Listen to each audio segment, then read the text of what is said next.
IMHO Talk Show. I to the ism, H to the Izzo Talk Show. Miss Max. Yeah. Sir Charles. Razor in the booth in the building. Miss Max, people don't want to miss the rest of the show for sure. Mm-hmm.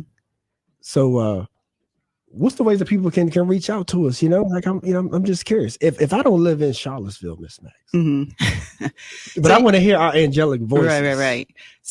So you can always call us 434-422-9101. We're streaming live on Facebook, so you can send your questions and comments there. We also have Twitter. Charles, help me out. Which ones am I missing? Wherever they want us. Wherever they Twitter, Facebook, and Instagram. It don't even matter. There you go. That's right. But look, we got to pick up this conversation about Beyonce again. Got to. Because now we have an expert in the room. expert in everything. None other than Dr. Andrea Douglas. Dr. Douglas, how are you this Sunday afternoon, man? I'm well. Thank you for having me here. I appreciate it. Anytime. You know it. Hey, Razor, just so you don't know if you have a headset or something, we're getting a little feedback from you, Razor. Oh, I'm sorry. Yeah, I don't know if you have a headset, but yeah. So, Dr. Douglas, this is a great transition, I believe, into the conversation with you as we talk about stores in the Plowshares, monuments, statues, the symbolism behind how things are named, like the history of landmarks, because some know, but a lot don't. When it comes to American music, in general.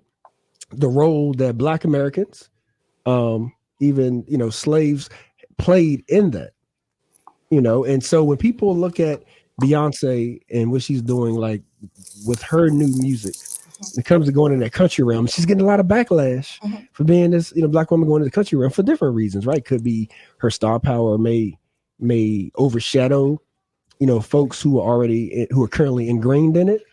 But one thing that I'm seeing from is that it's actually shedding light. Right. And which is where I want you to kind of come in it with shedding that light, is that we have a lot of current young country artists who now are topping Billboard charts because now more attention is being paid to Black country artists. She also shed light on some of the original country singers in America who were Black women. So what does that mean to you? Like that, just that representation of taking an art form, that when you do the history, Black Americans played such a big part in it. Now fast forward, and the Black Americans getting backlash for taking part in it. Well, I think that, my understanding of Beyonce's practice right now is that she's trying to create an overarching arc of information, that she's trying to, for instance, in the last album, we can talk about this album, but in the last album, the combination of using HBCU bands, bands to talk about a relationship of African American people even to the horn, and the idea of that kind of music playing, right? She's allowing us to engage broadly in a conversation about American music, number one. But number two, also allowing us to engage in Black cultural space. And this album is just yet another continuation of that. It's instrumental, so she's looking at the very instruments of making. She's talking about the origins of music. And so I think that one can parallel that backlash to the very sort of kind of backlash that we're all feeling as we're talking about inscribing and rearticulating what American cultural and social practice looks like, right? And the spaces where Black people are attempting to keep Black people out, and the spaces where Black people are asserting themselves because we have greater capacity now to define and describe histories that we had no capacity to define before. Because other people were writing our histories for us. And so I think that what needs to be applauded here, whether she's using her star power or not, thank goodness for the star power, but also thank goodness for the fact that the star power is not empty, that it's being buttressed by fact and truth. And one hopes, I hope, certainly that's the reason why I wake up in the morning, I guess, that those uncontested spaces are spaces that people will engage in lively conversation. Yes, You know, yes. we're talking about the ways in which she's bringing people along, people who'd been lost out of a canon. Yeah. And a canon is, the things that we all agree on as being true and right. And so I applaud her shaking that space up nicely. Yeah. And again, agree. not informed by garbage, but informed by real substantive, historic, undebatable narratives. So that's what I've been enjoying. Yeah. Thank you for that take. Yeah. So you like Texas Hold'em? I do like Texas Hold'em. I like it quite a lot, actually. When that sound come on, you dance to it a little bit. I'm trying to figure out those steps. Yeah. I'm watching the TikTok. Yeah. Someday, I mean, the idea that we can leave Black people out of the history of country, that we can leave out, means you leave them. You want to abandon the blues, right? What is country music but the blues? Right. That you want to abandon the idea that Black people were out in these spaces known as country spaces. That the very notion of country is a conglomeration of Blackness and whiteness, and where it meets. That's historic fact. That's American fact, right? So I think that some of this argument doesn't make any sense in my mind. Yeah. Right. We got nothing else to talk about. No, those arguments. But on the other hand, it's kind of fun because I think that it opens space, and that's what we want to do. Absolutely. Yeah. Thank you for that. But the importance there is, I feel, is a great transition into sort of the crux of why we have you here today to further discuss your Swords into Plowshares initiative. And thanks to the Jefferson School African American Heritage Center and all that play a part in the Swords into Plowshares movement. For those who don't know, which is an innovative project to melt down a statue of Robert E. Lee that formerly stood in one of Charlottesville's public parks and use the bronze to make a new work of public art. And also, for those that don't know, there's a survey, that will get you to delve more into for folks to make their views known on how they want their public monument, statues, parks to represent what the community wants to be known by, right? Yeah. So the Swords in the Plowshares project as a whole, I guess. Max, I think a good place, since everybody knows about the Lee statue and like the renaming of that park, Dr. Douglas, I guess bring our listeners up to speed to make sure everybody's, starting from the same vantage point when it comes to, a brief history on the Lee statue and the current Market Street Park and where we are now.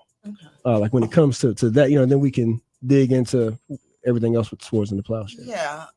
What's interesting about this year, 2024, would have been the 100th anniversary of the placement of the Lee statue in what was once Lee Park, which is now Market Street Park. The fact that it was removed in these dates are real hard. COVID made us have COVID brain. So, 2021, removed in 2021, and that we're still sort of talking about it in 2024, speaks to, I think, in my mind, the very reason why Swords into Plowshares is a thing or should be considered a thing. Because it speaks to the idea of a set of ideologies, a set of methodologies of controlling the way in which we move around in our public space. And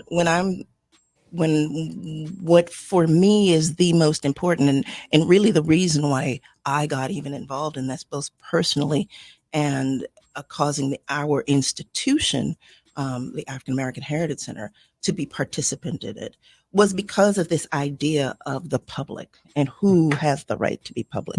I remember in 2013 when we first started, one of the conversations that were being had by some of actually you all in the room was the visibility or invisibility of Black people in Charlottesville, right? And my response to that was to do all of these draw-a-thons and whatever, because it was about people not being seen, right? And I think that these objects, as we think about them in our public spaces, were objects that were just as participant in making that idea possible as any other, because they basically said, this is the place where Black people could be seen, and this is the place where Black people could not be seen. Yeah. Right. Okay. So we understand those objects as symbols of marking belonging and not belonging, of ownership and not ownership and non-ownership. Right. And so in some ways, had those monuments not come down, we would have been living with those ideologies for 100 years in our community. And so very quickly after the African American Heritage Center was deeded by the city, these objects, we then were named in a lawsuit. And that lawsuit took 2 years to complete.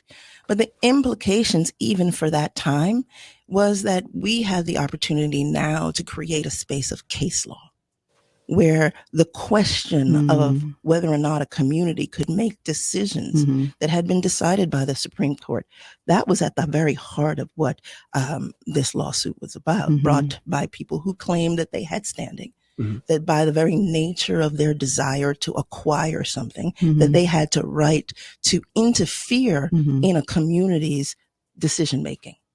Right. And that, in fact, is what that lawsuit was about. So by going through that process, we established a sense of of case law that now allows Charlottesville to act autonomously about its public spaces. But we have to also ask ourselves a question. What does it mean to be public? And what are our public spaces? At the heart of this, these objects were placed in parks, right? Every single one of them. In whether it have been the Lee statue, whether it was the Sacagawea, Lewis and Clark statue, all of that is surrounded by parkland, and the plinth that's still there is all about landscape, right? So this idea of the land and where these objects sit, deeply ingrained in us. And again, who has the right to that? Public. At the moment these objects are being put into our spaces, that's exactly what is at the heart of some of this conversation, right? 1924 is the same year that the Racial Integrity Act is formed. And by 1926, it's illegal for Blacks and whites to occupy public space. And what is the most public of our spaces, if not our parks? And where do these objects live? In our parks. They create 2 parks for it, right? They create the Court Square Park by removing Black property, right? So that's a park. They establish Lee Park, which is ostensibly property that was once part of a plantation. They create McIntyre Park. They create Washington Park, and they even create Belmont Park. So parks are also part of this discourse around these objects, because the creation of leisure space suggests that a society is a cosmopolitan space. And so they're also building hotels at the same time, right? So the Almora Hotel goes in. And Charlottesville is then dubbed as a destination. And we continue to use the language of the 1920s to continue to see meourselves as destination. And I know this is all sort of like maybe seen as this sort of stretch of the mental, but it's no, fact, good overview. right? It's a documented fact. So here we are, we're establishing our leisure. Here we are doing all of these things. And we're doing them in relationship to a population that in and of itself is aspiring those kinds of ways too. One of the first things that African American people do when they have the capacity to do something in the 1890s is they create what is described as one of the largest carnivals in Central Virginia, right? And that's also all about being out in public space and enjoying leisure. So that I could have given you the history of the Lee statue, but that is that is not necessarily the history in my mind that we need to be thinking through as we move forward. Yeah, it's bigger than the lease statute. It's much bigger than the last. Those are markers, right? Those are ideological markers in the same way that any kind of fetishized symbol can be seen as an ideological marker, right? That's good. Yeah, that's but good. I think we ought to also be thinking about landscape and moving and what that landscape means about identity and belonging, right? And so that's for me where we sit with Swords and the Plowshares right now. Yeah, that's good. So that was a lot. Yeah, look, I'm like, keep talking. For sure. And that was actually perfect because since we are at the bottom of the hour, that overview was perfect. So let's go ahead and take a break. And when we come back just in a couple of minutes, we're going to dig into our questions because you just loaded up and now we're ready to fire. Now, we're good. So y'all stay tuned. We'll be right back after this brief break with none other than Dr. Andrea Douglas. And we're going to be digging into the mission and work of Swords into Plowshares. IMHO Talk Show. IMHO Talk Show. Sir Charles. Miss Max. Razor. In the booth in the middle, none other than Dr. Andrea Douglas, talking some Swords into Plowshares. Dr. Douglas, we'd be remiss. I don't want to go any further without shouting out one part that people can find more information on your website about in 2016. A high schooler named Zayana Bryant. You ever heard the name for Zayana Bryant? Sounds familiar. Some of y'all may have heard of that. Yeah. She laughing right now. Created a petition calling for the removal of the lease statute. Definitely wanted to give her flowers and shout her out. But so to follow up on our conversation, thank you for so eloquently laying that backdrop, the overview of everything that Plows in Swords and the Plowshares is standing for and is all about. The one thing that popped into my mind when you were talking, though, because I heard you say the word public multiple times, right? So it's hard for us as human beings sometimes to disagree and yet understand that someone else has a different perspective and different lived experiences that are informing their perspective. So when you say public park, how much weight do you give to the people who disagree with what you're doing? People who live here and say, no, like, I feel like that piece of history should be there. I think we give considerable weight to them, Okay. actually. I mean, our goal is to create the most democratic process that we can. Our goal is to create a process that was antithetical to the process that put those objects in our public spaces to begin with. That was a decision not even made by a majority. It was a decision made by a moneyed few, people who could afford it, people who held a strong attachment to the economic spaces of this community. So I don't even know if we can really claim that even in putting those objects in, the question should have been asked, what does the public, who was the public? But they were very public about it. School children got the day off, learned how to sing Dixie, and were part of the spectacle of the installation of these objects.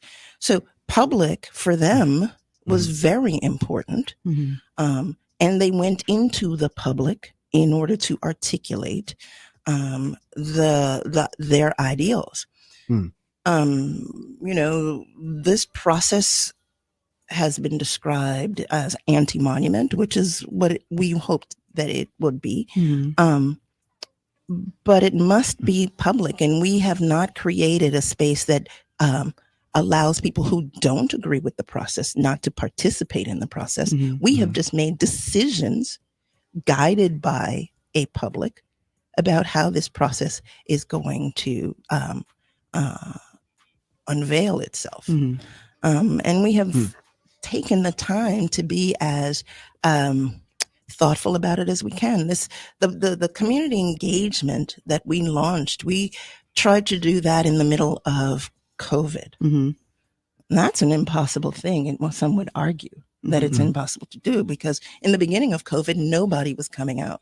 So we used the most immediate vehicle, which is a survey. And that survey was made available to anybody who wanted to answer it. Mm-hmm. And your responses were recorded. So if you felt that this was not a process that we should be engaged in, then you had every opportunity. Mm-hmm. You mentioned 2016. 2016 had a Blue Ribbon Commission. Mm-hmm. In 26, that came out of the 700 responses to Sayana's survey, by the way, 726 or some number like that, responses to her survey. So this has always been about a community engagement and a public engagement. So whether you agree or disagree, you have every right to speak and have been given multiple opportunities to speak. The question becomes, what is being crafted of those conversations? And overwhelmingly, from the perspective that we have, what is being crafted is a set of engagements where Charlottesville has said, we don't want these objects in our spaces, right? We want them removed. And so they were. The now is, what do you want in your public space? And that is also yet another opportunity to begin to engage with your contemporary selves. Now, now elaborate more on the now, though. Can I ask that first, Max? Yeah. I want you to elaborate more on the now, because I think that you would believe that if you don't know your history, you're doomed to repeat your history. So if the majority is to remove it, then what's the recommendation for still telling that story? I don't know if it's our responsibility to tell that story. Okay. Right? I mean, the assumption is that the story is the story. And in the age of digital reproduction, there is no inability to access that story. And as a matter of fact, there is the notion of the Confederacy and its actions live in the place where that is appropriate. We didn't, I mean, if you're concerned about the history of the Civil War and a representation of the history of the Civil War, there is such a thing in our community. That is interesting that you say that we don't tell that story, especially as a historian. What do you mean? Well, what you're saying is that we don't then educate our population or our community in general, what have you, about what that statue represented. But we did. We spent, Dr. Jelaine Schmidt and I spent almost 2 years doing these tours around those statues. We had, in those 2 years, almost 2,000 people at those tours. Those tours were offered to the public. Anyone could come. And it's through those tours that many people learned about that. We spent, post 2017, we took 100 people in our community on a pilgrimage to return the remains of John Henry James. That was an amplified outcome. It wasn't just 100 people. We've been engaged in this for years, educating this community. The question is the community listening? Right? The Heritage Center since 2020 has been teaching our local teachers African-American history, so they would be equipped to be in the classroom. We've done over 100 teachers that we've trained, right? So we've been engaged deeply in this education process. And that needs to continue, because I think that's sort of the crux of what we're asking. And of course, this is conversational, right? Sure. I'm just saying that this to do this well, one has to continue the education. Exactly. And that's what we're getting at. We have to continue it. And the thing that we're talking about now, where we are in the process is to begin to develop a set of documents, our request for qualifications. So this is the invitation to artists. Okay. who may be interested in taking this raw material and creating something out of it. Once we do the request for qualifications, we write a request for proposal. Mm-hmm. And that is when we actually get all of the proposals in from artists. Mm-hmm. And my hope is that during this process, we continue the education process so that the community, once we're sort of engaged in this, feels informed enough to continue to carry on with us. Yeah. Right? How do you tell the truth without teaching hate for yourself? You know what I mean? All right, so what I'm getting at is that, like, I hear, How do you teach what you don't want to become? Yep. yeah. And the reason, thank you, Razor. And where I'm coming from with that is, like, I notice more so in the rural areas. I've heard, like, I'm from Madison County, and what you hear at like school board meetings and whatnot, like when people want to argue, whether whether you want to call it critical race theory or like whether you want to call, like for instance, when we talk about swords and the plowshares, right? To bring it home, it's like when people talking about the need to get rid of white supremacy and its symbols, right?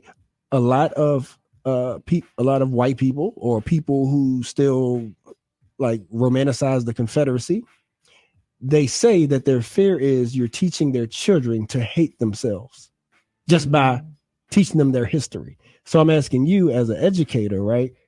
What is that line for you? Like, what is, I guess, your technique to say, hey, this is just the actual factual of history. Is that our argument? I mean, but to be a teacher, like you gotta, like I'm saying, I think, like, so imagine a teacher in a K-12 school, you got a mix of races in your class. Yeah. And you got some parents saying, you're teaching my kid to hate themselves and to hate their history. And then you got other people saying, but we just want to tell the truth. I'm asking as a professor, as a doctor, what's like, how do you find that balance? Like to be sensitive of people or respectful of people, I guess. Well, I don't first of all live in the world of hate. Mm-hmm. And so that's to begin with. Okay. Right. I don't live in a world of hate. I do live in a world of forensics, and I live in a world of facts, and I live in a world of debate, and I live in a world of conversation, and I live in a world of critical thinking. And I live in a world where putting all of those things together and then causing someone to come to a conclusion is, in my mind, what education is about. It is teaching the process of thinking and arriving at a conclusion as a consequence of putting together all of the facts. We hope that we're not being one-sided. We're hoping, as we are teaching the history of this place, that we're teaching the full history of this place, that we're not saying this is the singular narrative, that there are multiple, that we are saying that there are multiple actors that come to form this place. And each one of those actors are participant, and therefore we need to value their dialogue and their conversation. And as we put together those things, we get to a place where we have a better understanding. I mean, That's what we're asking. it sounds like a strategy for individuals to not have to grapple with their truth or the truth. And I don't know if we have, that's our battle. You know, we clearly, as Dr. Douglas just said, our responsibility is to tell the truth. And yours is to deal with it however you may, but you tell the truth. And I think it's also our responsibility is to live in the 21st century. And I say that because in the 21st century, there are multiple voices. In the 20th century, up until a certain point, those voices did not have the legal right to speak. They now do, right? And it is important that we live in this world as opposed to trying to re-articulate the biases, the inherent biases of a world that we no longer live in. And I know that sounds naive, but I don't know that we all see ourselves often enough in the 21st century. We acquire information. I'm engaged in conversations now that are about AI and the implications of AI and things like that, right? And how do we create collective memory? And that is one of the things that this process is about. How do we create collective memory? And at what point do we define collective memory as a memory of today moving forward? Or is it a memory that carries with us the difficulties of our past into our future without learning completely what those difficulties were.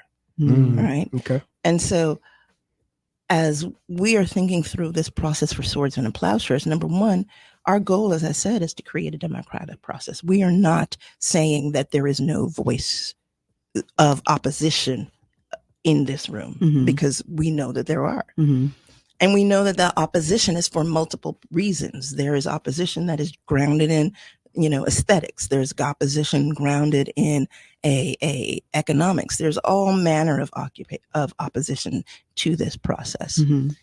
But that doesn't mean that you don't cause your community through this process to think about itself.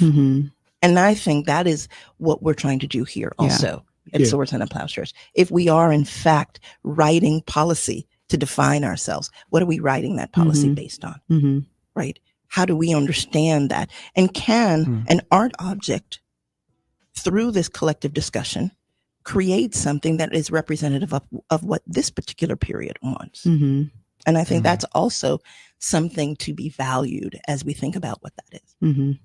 Thank you for that. Thank you for that.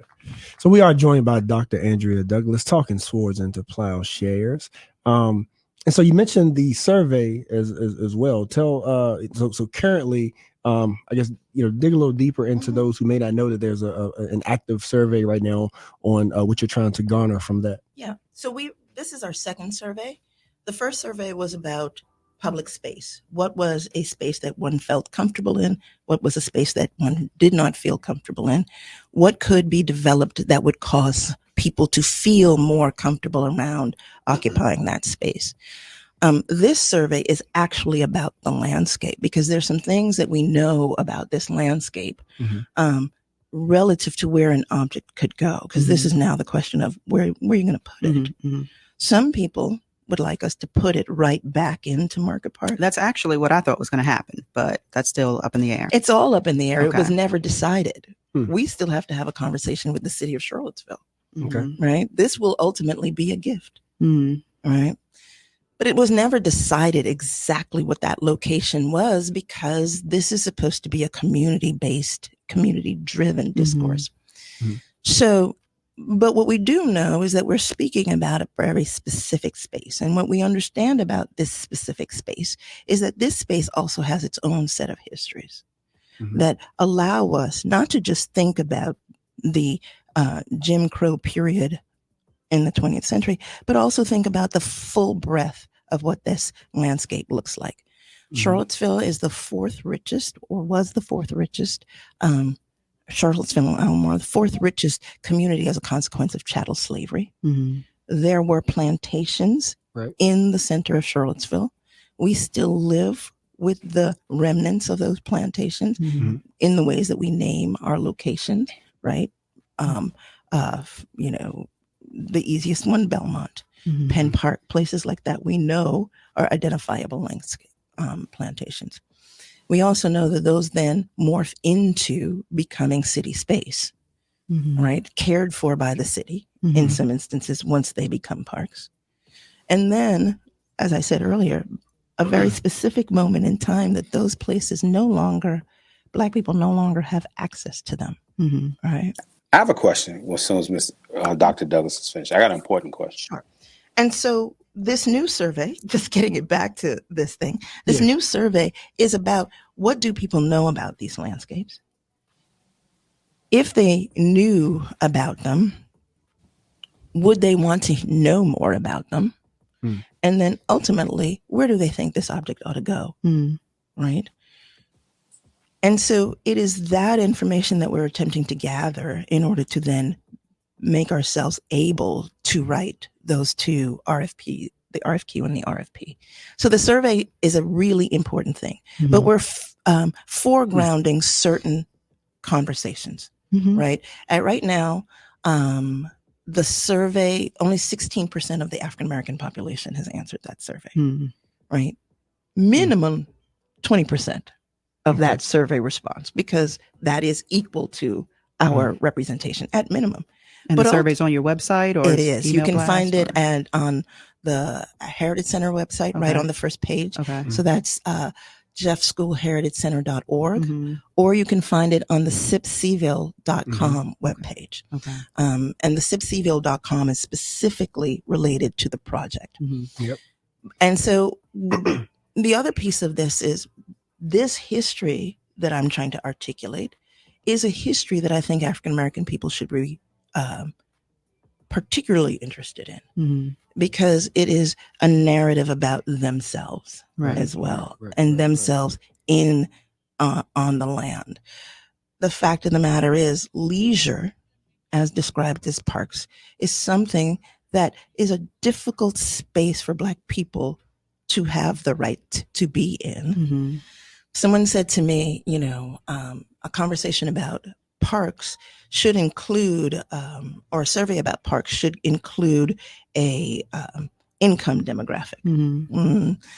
And the reason why that was said was because his response was, Black people are too busy working to go to parks. And I thought that was an interesting response to that. So, you can see where I'm going with this. There's a whole lot of layered discourse around this landscape. And if we are, in fact, thinking about an object that is going to go back in the public, we have to contend with that, with these facts, right? If we are indeed interested in our entire community having the quality of life that we invest so much money in, which is our parks. Yeah. Right. Yeah. And I'll kick it to Razor, but one thing that I wanted to point out that you said that I feel a lot of power in is that just like McIntyre's gifted, statues, the fact that you said that this would essentially be a gift to the city. Like, think about historically how powerful it is, Max, to say that a group of majority Black people in a Black organization then gifted the new representation that 100 years ago was gifted within the veil of white supremacy. That's powerful. So I think we should be wanting to be a part of this. I want to let Razor speak, but go ahead with your great question, Razor. Yeah, Dr. Douglas, I have an important question. All right. Okay. If our representation is at a max 20%, right? What do we do and you keep saying community, what do we do if we find out when the community talks that they actually want to keep things as they are? They don't want the change. They don't want the representation that Charles is talking about. What have we invested at that point, and how do we go forward? So I was actually thinking about that too, because it is disheartening to hear that so few of us have responded to this survey. And unfortunately, the trend is sometimes that if we show up to support something, we show up for the rah-rah. We show up when, we need to stand on the table. We show up when we need to pound the table. But for the work and the processes that may follow to gain the desired outcome, that's when we're absent. And I know that this is challenging to your process. No, it's not. I don't believe this is. I believe that this is important to my process. Okay. To be honest, I believe that what we're attempting to undertake is to create a space of equity. Is to be able to say that those people who had no voice at the moment that these objects were placed in our community originally should have a voice. But we're also doing that with a very clear understanding that not everyone is going to agree. But as I said earlier, this process is not a new process. We didn't start it yesterday. Right. This is a process that we have been guided by the voices of people in this community who have said, yes, this is what we want. We are not doing this because the Heritage Center decided when we woke up one day and we were like, take on this colossal project. Our job at the Heritage Center is to tell the history of this local space and of African American people nationally and internationally at times. Mm-hmm.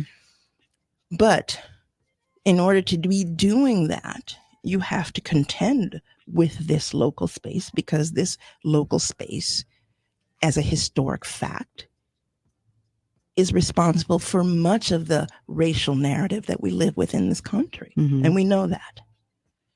And so what we're simply asking is for everyone in this community to exercise their capacity and ability to speak. Mm-hmm. And if I believe of all the people in this community who should exercise that, Black people should. Mm-hmm. Absolutely. This is our opportunity to speak. Mm-hmm. Right? This is our opportunity to begin to reinsert a narrative that is at the heart of the city of Charlottesville. Mm-hmm. Right? The city of Charlottesville becomes a city in the 1880s. African-American people are building their community as early as 1870. We talk about Vinegar Hill as loss, but we rarely talk about Vinegar Hill as one of the oldest neighborhoods in the city of Charlottesville before it's taken down. Right? So that's not just about Black people. This is the city of Charlottesville. We're building this neighborhood from the beginning. And so we should engage in that, but we're also building spaces through our own labors that we hadn't at a certain point had no right to be in. And we're segregating ourselves today based on those ancient ideas, right? Why are we only at Townsler Park? Why do we lament Washington Park? Why aren't we spending more time at Belmont Park? Why aren't we in these other places? Why do we need to put this object in Market Street Park? Why can't we rethink what our cultural landscapes look like and demand that the stories of these places be told? Those, I mean, those are just questions to be asked. And it's not for me to respond necessarily. It's for the community to respond. Right. So Dr. Douglas, please allow me to digress just a tad, just a tad, because you took that conversation somewhere that I can't help but to go, because I've been a part of the conversation, seems pretty often, especially here lately, when it comes to spaces, quote unquote, safe spaces, quote unquote, Black spaces, right? And the need for them, or maybe the need to not have them and to focus more on integrated spaces. So like I'm gonna need your philosophy here. I'm gonna need you to get philosophical with me. Like, what is the importance of that? Because while I get that we're in, a century now to where things are different, as you've stated, but in so many ways we're not post-racial. Like, we still see that there's still infrastructural things that are in place that still hold back certain demographics, right? And so I'm curious your stance on, if you believe, and it's your professional opinion. If you want to give a personal opinion, that's on you. But for Black people to already feel like that we have to assimilate already, we have to code switch already in so many spaces, that there's a need to have safe space where Black people can be their unapologetic, authentic selves. Like, what's your take on that?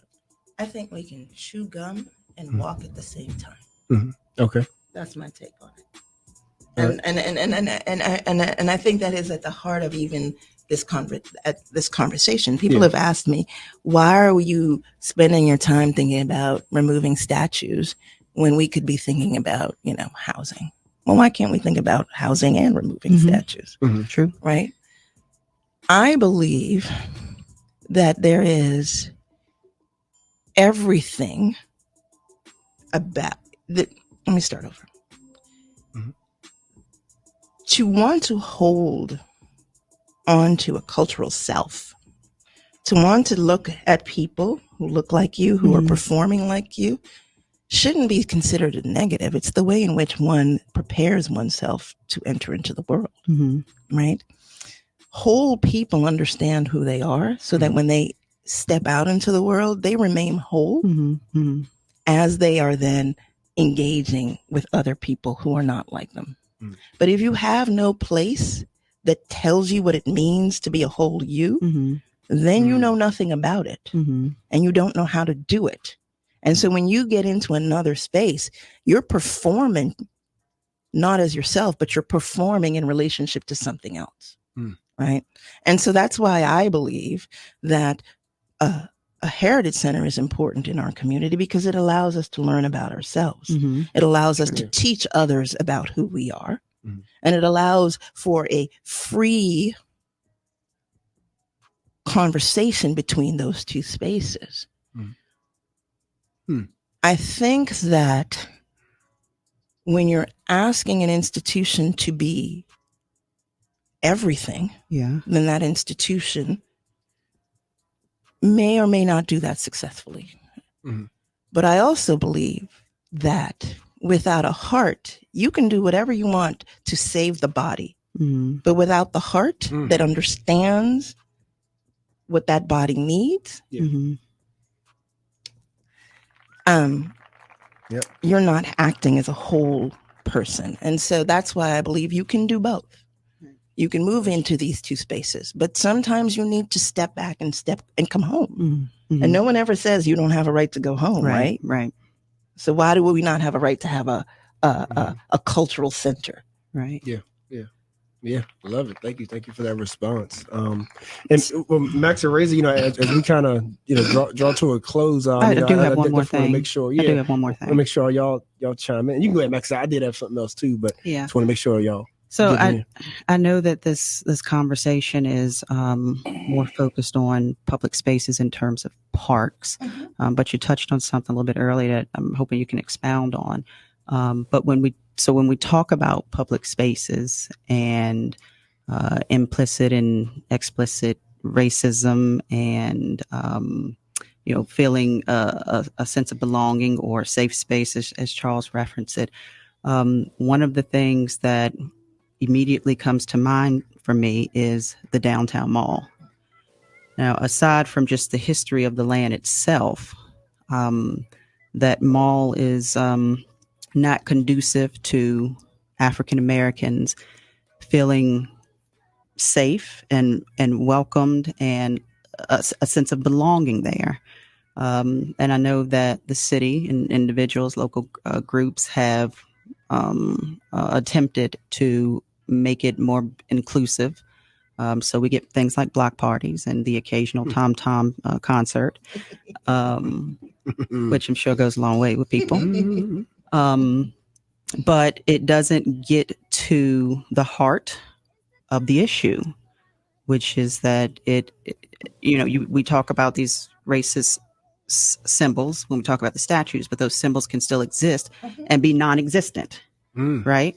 And so we're missing something there. And I don't know how you want to respond to those remarks, but we clearly have a better job to do in terms of making that place, which many people would refer to as the pulse or the heartbeat of the city, feel like Black folk belong there. Yeah, what I hear you saying is like the symbolic piece is not enough. You know what I mean? Right. And I think a lot of times some people get happy with a name change. But the hearts of the people running is still the same. And people, local people have proposed different things like that. Let's change the name of the downtown mall and different things like that. But I don't know what it is. I mean, I think for me that, I was just in Cartagena a week ago. And one of the things that was really amazing to me was the visual representation in a physical space of Black people, right? For instance, murals everywhere, right? An engagement with a history everywhere, without having to anesthetize that history, right? And so a sort of visual belonging there. Yeah.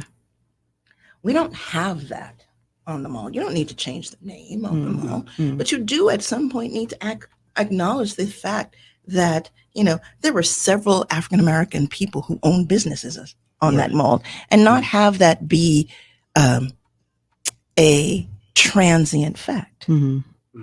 Have it be a fact. Yeah. Right?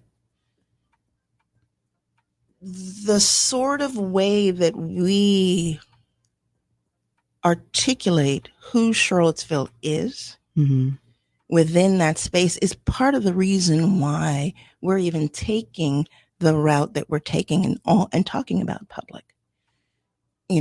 Because even the mall is considered within the sense of the outdoors and the way that outdoor spaces move. But when you see Black people, we're relegated to the fringes of that visual space. Right? And the fact of us is not engaged within the interior of that visible space. Yeah. And so if you're not in the interior, then your sort of sense of self and your notion that you can come there, because we assume that if we put in African American history, that it would not then allow for Black people to come to the mall and feel themselves around. We don't have to be necessarily engaged in the commerce of it, but we just have to be in it. Yeah. Right? Yeah. And that's what we didn't put back in when they redid the mall. Right? And we self-select out a lot too, Max. Right. I got to say that. That is part of it too. I think Dr. Douglas would agree with that. But when they designed the mall, they didn't design the truth of the mall. They created a public park. Right? That was it. Lots of trees, brick walkways, an intentional strolling and leisure participation through that. Yeah. Right?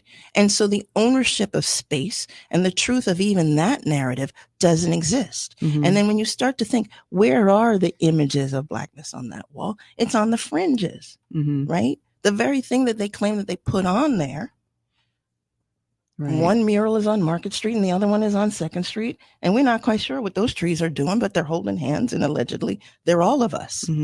So I think that it is, you can never disforce the ways in which we talk about landscape, because the landscape is about ambulation and movement of people. And if at the end game of this is about people, then you have to think about these places in that kind of way. It is not necessarily because the prices are high why Black people don't come to the mall. It is because they don't know that that place was their place and that they also have right to be in that place, because there's a narrative about them in that place as well. Yeah. And if I'm not mistaken, like when that was quote unquote created, that's empowering, what you just said, by the way, but go ahead, Charles. Yeah. Thank you for that. If I'm not mistaken, like when it was created to what we know it as today, I believe we had a Black mayor and one of the lead architects was a Black person. Yeah. So I mean, like, I just didn't want that to go without being known. I'm sure some people don't know that. Yeah. But again, that just goes to the way that we want to speak about this place. Right? And the notion of the bucolic lives here in our narrative. And so that the bucolic doesn't necessarily include Black folk. Black folk live in the landscape as labor, not as leisure. Yeah. So I know one other thing that I have for you, is just the idea, and it kind of feeds off of the conversation of space and who the space is for, whatnot.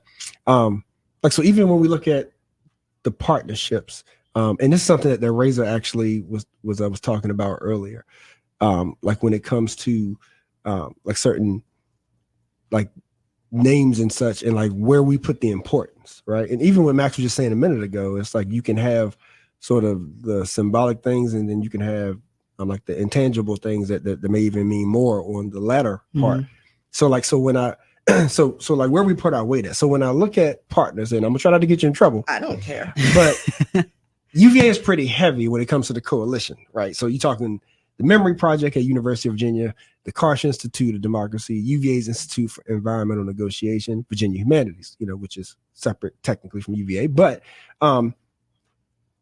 that piece in Charlottesville is just so crucial and so important, because understanding to some people, UVA could never do enough to rebuild what was built off of the backs of Black folk. Some people's like they never could do enough. Mm-hmm. But we constantly see like these UVA departments that like they get involved, and some people say it's sort of to save face, or like they may, like we have the indentured servant memorial. Is that the official name? The indentured servant memorial, or the slave memorial? Like what do we want to call it? The monument to enslaved labor. The monument to enslaved labor. Like, so to me, even that's sugarcoating what it was, if we really want to get down nitty gritty. And I'm not trying to disrespect any, because I know it's beautiful for the families of descendants that's still here and whatnot. But I bring that up though because it's still a matter of like we have institutions and people who uphold the institutional prejudices that still exist, but then they do like partial of what they could do. Mm-hmm. So so I just wanted to put that on the table to see like how do we even combat that. And Razor, this is kind of stemming from what you said earlier on when you talked about the names on okay, if we change the name of a park, but our last name that we walk around with every day is still that of our former slave owner, then isn't that just as important? You know what I'm saying? So I just want to put, I don't know if anybody even wants to touch that, but I just want to put that on the table, that we still have institutions here that can I touch it? Like to do a little bit at a time, just to say that they're doing something when they could make a huge, bigger impact. Can I touch it a little bit before Dr. Douglas go? This is one thing that I see about Charlottesville. I'm an implant. I'm not from here. I do understand coming up through school that the birthplace of America was right down the street.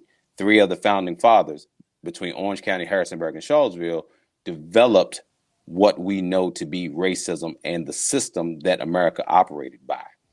I think that when we do things that is as important as what Dr. Douglas is doing, I think we also have to have the next stepping stone, because it will not change what they feel about us. They didn't even want to accept Sally Hemings as being as important as who she was in this area. So when we decide to put our, nose to the grindstone on several things, there is just inherent racism and financial wealth building that has been established that will never be unhinged. So we have to, in my humble opinion, we have to decide, where do we go while Dr. Douglas is doing this? What is the next thing that she needs for us to have that she can build off of? And we're going to have to get to a point where we just understand that in my humble opinion, there's never going to be true equality, because institutions like UVA is always going to raise up the next person that keeps the mission going by which they were built on.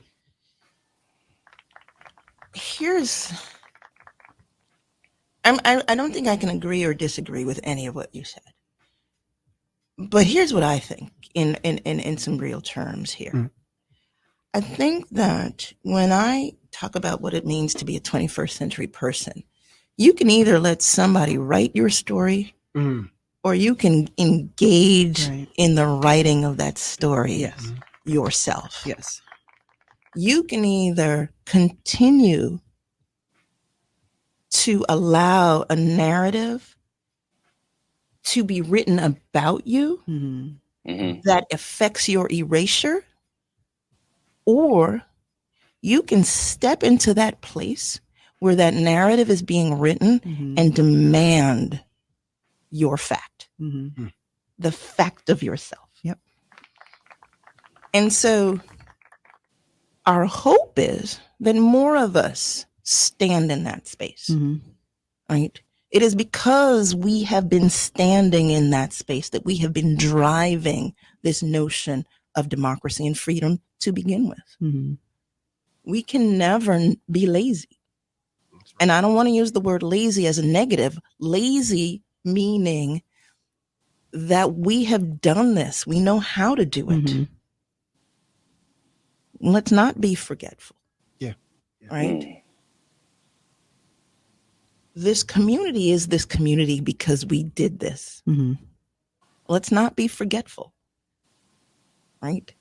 Let us not be dismissive about what people have done in order for us to be able to even have this conversation where we said those symbols of racism need to be removed.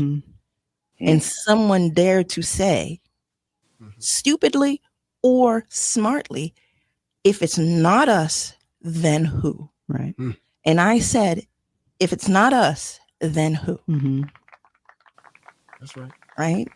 And I don't say that because I need affirmation. I'm saying that's what I did. Right. What I'm asking for is that we do what we have always done. That's what we've done. We've always done it. Let's keep doing that. Right. And not worry about that other stuff.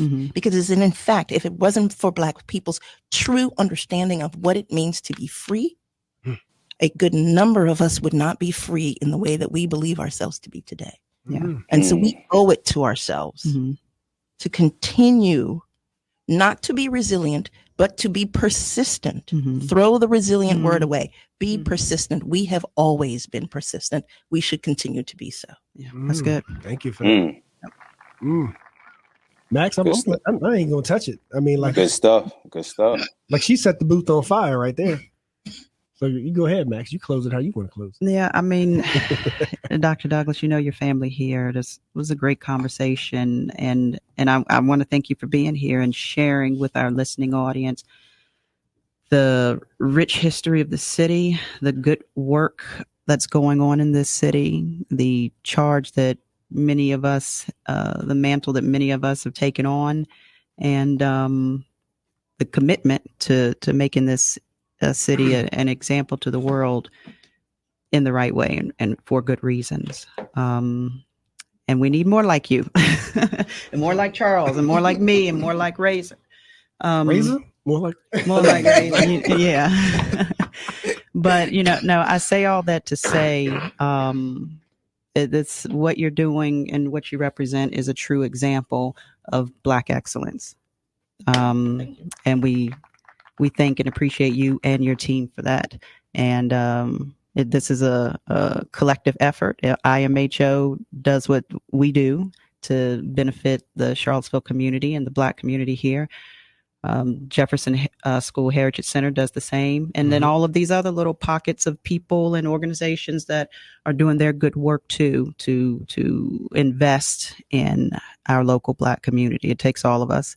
And I want to thank you all and want to encourage you all to continue the good work. It's sometimes difficult work, sometimes not so sexy work, but it's the work that matters because somebody, some kid is in the balance. If we decide to not press on, be persistent and make the change that we all so much desire. That is right. And Dr. Douglas, I do want to make sure that they know how to get to that ever important survey one more time. Yes. So you can find it either at sipcville.com or jeffschoolheritagecenter.org.